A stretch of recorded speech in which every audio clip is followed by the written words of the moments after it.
Para saudara dan saudari yang Tuhan cintai, selamat pagi dan selamat bertemu lagi dalam Renungan Harian edisi hari Sabtu tanggal 3 Oktober 2020. Mengawali hari yang baru ini, kita hendak mendengar dan merenungkan sabda Tuhan. Marilah sebelum kita mendengar dan merenungkan sabda Tuhan, kita berdoa. Dalam nama Bapa dan Putra dan Roh Kudus. Amin. Allah Bapa kami, sumber kedamaian, penuhilah kami dengan Roh Kudus, agar dapat mengenal nama-Mu, agar dapat mengakui Dia yang berbicara tentang Dikau, yaitu Yesus saksi-Mu, yang merupakan sabda kedamaian bagi setiap orang di dunia. Bersabdalah ya Tuhan, kami siap untuk mendengarkan. Semoga sabda-Mu yang hendak kami dengar untuk mengawali hari yang baru ini sungguh menjiwai seluruh kehidupan kami di sepanjang hari ini. Terpujilah Engkau Bapa, Putra dan Roh Kudus, kini dan sepanjang segala masa. Amin.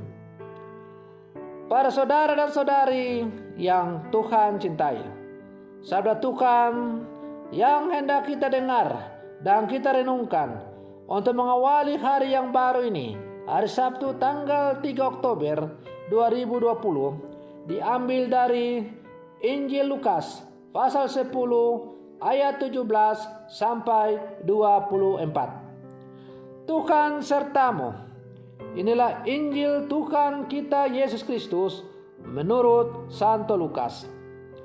Pada waktu itu, ke-70 murid kembali dari perutusannya dengan gembira dan berkata, Tuhan, setan-setan pun takluk kepada kami demi nama-Mu. Lalu Yesus berkata kepada mereka, Aku melihat iblis jatuh seperti kilat dari langit. Sesungguhnya aku telah memberi kalian kuasa untuk menginjak-injak ular dan kalajengking, dan kuasa untuk menahan kekuatan musuh, sehingga tiada yang dapat membahayakan kalian. Namun demikian, janganlah bersukacita karena roh-roh itu takluk kepadamu, tetapi bersukacitalah karena namamu terdaftar di surga.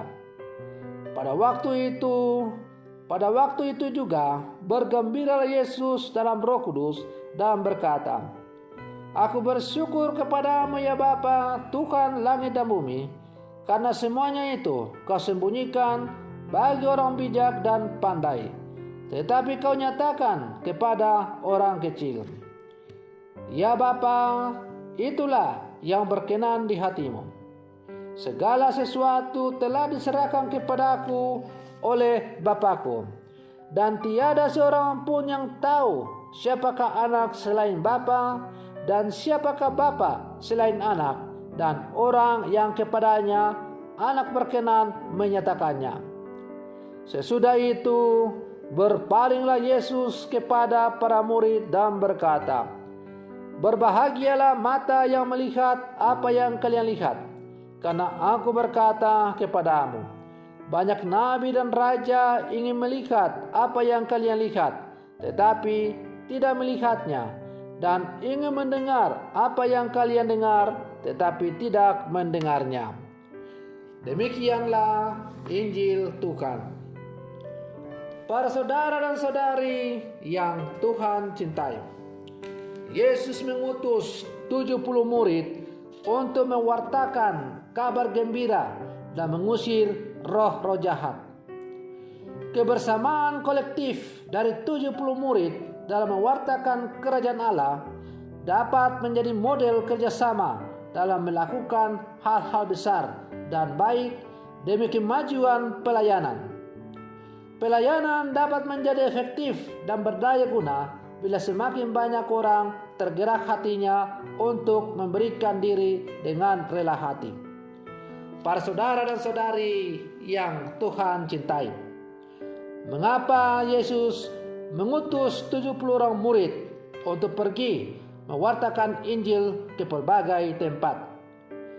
Tentu karena Yesus prihatin dengan begitu banyaknya orang-orang yang merindukan pewartaan kerajaan Allah itu. Seperti kata Yesus sendiri, tuaya memang banyak, tetapi pekerja sedikit. Karena itu mintalah Tuhan yang mempunyai tuayan, supaya ia mengirimkan pekerja-pekerja untuk tuayan itu. Dan karena itu setiap orang dipanggil oleh Yesus untuk menjadi pekerja di ladangnya. Karena itu Yesus berkata, "Pergilah, sesungguhnya aku mengutus kamu seperti anak domba ke tengah-tengah serigala." Para saudara dan saudari yang Tuhan cintai, Yesus mengingatkan para rasul bahwa pekerjaan pelayanan sangat banyak, tetapi pelayan terbatas. Karena itu setiap orang yang dibaptis diundang untuk terlibat dengan hati yang gembira dalam persekutuan pelayanan, agar semakin banyak orang terjangkau dan mengenal Tuhan. Meskipun demikian, para rasul atau para pelayan yang diutus dapat juga mengedepankan sikap kewaspadaan yang tinggi dalam rasul, karena mereka akan dihadapkan dengan berbagai tantangan-tantangan. Tidak semua orang dapat terbuka untuk menerima ajakan dan ajaran mereka. Meski demikian, para murid tidak perlu galau, karena Tuhan telah memberikan kekuatan agar mereka mampu menghadapi berbagai tantangan-tantangan. Para saudara dan saudari yang Tuhan cintai, ketika para murid kembali setelah melaksanakan tugas dengan berbagai cerita sukses, dan ketika Yesus melihat kesombongan diri yang terungkap lewat kata-kata, "Tuhan, juga setan-setan takluk kepada kami demi namamu," Yesus justru melihat kuasa iblis sedang bekerja atau berkarya di dalam diri mereka. Iblis yang bekerja di dalam diri para rasul itu adalah lewat kesombongan rohani yang diungkapkan oleh para rasul. Juga setan-setan takluk kepada kami demi namamu. Karena itu Yesus lalu menegur para murid dengan berkata, "Janganlah kamu bersukacita karena kuasa-kuasa itu takluk kepadamu, tetapi bersukacitalah karena namamu terdaftar di dalam kerajaan surga." Para saudara dan saudari yang Tuhan cintai, lewat kata-kata Yesus ini kita diajak untuk merenungkan dengan sungguh bahwa siapapun kita memang dipanggil oleh Allah untuk menjadi murid-muridnya di zaman sekarang. Panggilan menjadi murid Yesus itu mulai terjadi diawali dengan penerimaan sakramen baptis. Entah ketika kita dibaptis tidur maupun ketika kita dibaptis berdiri.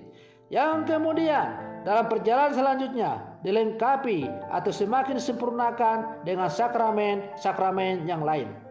Lewat tugas dan panggilan kita masing-masing, Allah memanggil kita menjadi rasul-rasulnya, mengutus kita ke tengah-tengah dunia untuk mewartakan kerajaan Allah. Allah juga telah memberikan kekuatan kuasa kepada kita supaya kita mampu mengatasi berbagai tantangan-tantangan yang kita hadapi. Namun ada satu hal yang harus kita waspadai sebagai murid-murid Yesus yang ada di zaman sekarang ini, yaitu kesombongan rohani. Kesombongan rohani adalah orang yang bergembira, bersukacita secara semu karena mereka sukses dalam menjalankan tugas pewartaan. Seharusnya yang dilakukan oleh seorang utusan Tuhan ketika ia sukses bukanlah dengan memukul dada, membusungkan dada, dengan menengadah ke langit, tetapi semakin merendahkan diri ke hadapan Tuhan dan berkata, "Kami ini adalah hamba-hamba yang tidak berguna. Kami hanya melakukan apa yang patut dikerjakan oleh seorang hamba." Ada bahaya bahwa kita sebagai murid-murid Yesus di zaman sekarang, kita sombong, kita jatuh ke dalam kesombongan rohani. lalu kita menganggap orang lain itu lebih kecil daripada kita. Apa kesombongan rohani yang ada yang bisa saja menghinggapi atau bisa saja muncul dalam kehidupan kita? Misalnya nampak dengan mengatakan, wah, kelompok kami ini merupakan kelompok yang paling saleh. Wah, kelompok kami ini adalah kelompok yang paling hidup doanya itu paling mantap. Wah, kelompok kami ini adalah kelompok yang paling top dalam mendalami sabda Tuhan. Ini adalah bentuk-bentuk kesombongan rohani yang harus kita hadapi dalam kehidupan kita dan harus kita waspadai. Seperti kata pepatah, padi semakin berisi, dia harus semakin menunduk. Maka semakin rohani kita itu semakin baik dalam kehidupan kita. Kita seharusnya semakin berkata dan semakin merasa kekurangan di hadapan Tuhan. Dan semakin berkata bahwa segala sesuatu yang kita peroleh ini adalah hanya karena belas kasih Tuhan semata-mata. Oleh karena itu, kalau kita berhasil dalam tugas pelayanan kita, janganlah kita menyombongkan diri dan terjatuh dalam kesombongan. Tetapi hendaklah kita semakin merendahkan diri ke hadapan Tuhan. Karena lewat kesuksesan yang kita raih itu, kita disadarkan bahwa kesuksesan itu kita dapat bukan karena kekuatan kita, tetapi oleh karena kekuatan Allah. Allah telah memberikan kekuatan kepada kita agar kita mampu melaksanakan setiap tugas yang Tuhan berikan kepada kita. Seperti terungkap dalam kitab suci tadi, bahwa Yesus memberikan kekuatan kuasa kepada kita supaya para murid itu bisa melaksanakan tugas pewartaan. Kalau kita berhasil dalam sebuah pelayanan, maka jangan kita bergembira, tetap bersyukurlah. Kenapa? Karena kita manusia yang lemah, kita manusia yang berdosa, ternyata dipakai oleh Tuhan untuk menjadi alatnya. Dan lebih dari itu, kita bersyukur dan berterima kasih karena nama kita terdaftar ada di surga. Para saudara dan saudari yang Tuhan cintai, semoga permenungan saya ini semakin menghantar kita untuk menjadi orang-orang Katolik yang sejati yang hidup di zaman sekarang. Semoga demikian. Selamat pagi. Tuhan Yesus memberkati.